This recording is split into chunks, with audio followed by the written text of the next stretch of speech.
চলে এলাম হ্যাশট্যাগ আমরা সকলের টপিক নিয়ে। আর আজকের টপিকটা বেশ অন্য রকমের একটা টপিক। আজকের টপিক আবার দিয়েছে মধুমিতার মনের কথার মধু।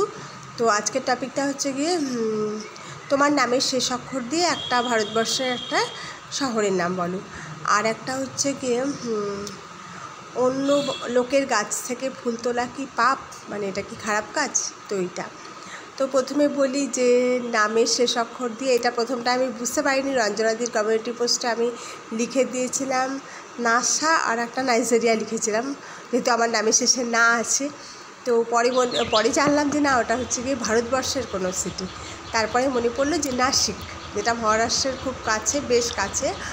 আর নাসিকে আমি গিয়েছিলাম এবং ওখানে হচ্ছে গিয়ে মহারাষ্ট্র মুম্বাই যা ওগুলো ঘুরে আমি তারপরে নাসিক হয়ে বোধহয় পুনে গিয়েছিলাম সম্ভবত। তো নাসিক খুব ভালো যে আমার মনে আছে তা নয়, কিন্তু নাসিকে যেটা জানি যে ওখানে বিখ্যাত হচ্ছে গিয়ে তোমার হচ্ছে গিয়ে আঙুর ফল।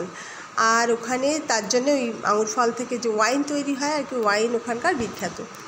তো সেটা বলছি। ও আচ্ছা, বলা হয়নি, আমি সকাল থেকে কিছু কিছু ভিডিও তুলে রেখেছি, সেগুলোই দেখাচ্ছি। এখানে দেখো, ওই যে আমার হাজব্যান্ড যাচ্ছে বাজার করতে আর ঝর্ণার এলো রান্না করতে, এই সব তুলেছি। তারপরে অফিসের কালকে কিছু কাজ নিয়ে এসেছিলাম বাড়িতে, কালকে শেষ করে আসতে পারিনি অনেক কাজ, সেগুলো এনে বাড়িতে করছিলাম, সেই সবই আমি দেখাচ্ছি।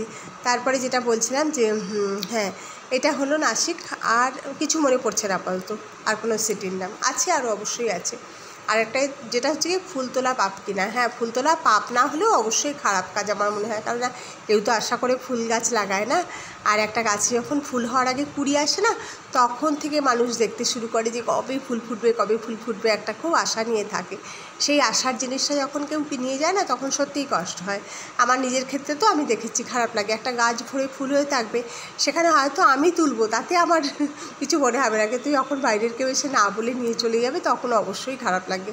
কেননা ওই যে বললাম, আশা থাকে মানুষের, সেইটাই। তো এইটুকুই আজকের ভিডিও, আজকের টপিক সম্পর্কে বললাম। আর এই দেখো, এখানে আমার ছেলের খাবার সাজিয়েছি, দেখো সব কিছু ওজন করে করে ওর খাবার দিতে হয়, প্রত্যেকটা জিনিস।